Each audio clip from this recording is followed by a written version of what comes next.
Now let's see the 2-point form, the intercept form, and the normal form of the equation of a line.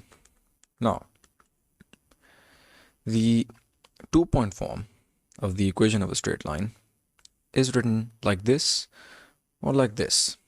So, if you have a point Q with x1 and y1 as its coordinates, and you have a point R with x2 and y2 as its coordinates, if x2 and y2 are known to you, well, then you're golden. You could just use this equation to find the equation of the straight line. So, for example, if this is the y-axis, this is the x-axis, and say you have this line, this is the starting point is point Q, the ending point is point R, right?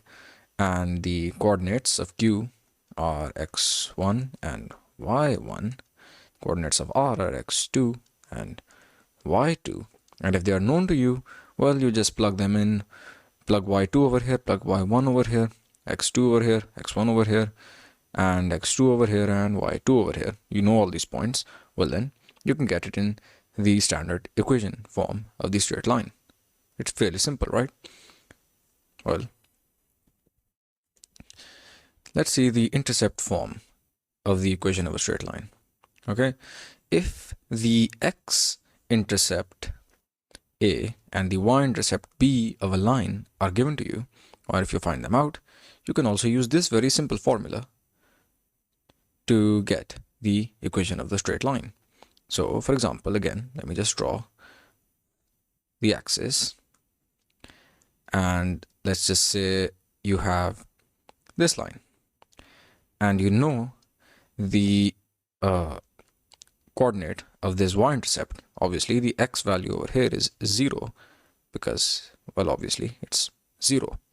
And the y-intercept point is, well, let's just say that's 4.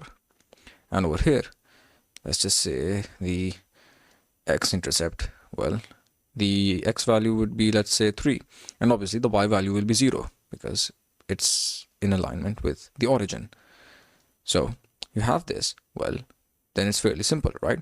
Because A is the x-intercept, which is 3, and B is the y-intercept, which is 4. So it would just become x over 3 plus y over 4 is equal to 1. Well, that's your intercept form. And lastly, let's see what the normal form of the equation of a straight line is. If you have a non-vertical line L such that the length of the perpendicular from the origin to the line L is P and alpha is the inclination of this perpendicular, well, then the normal form equation would be this.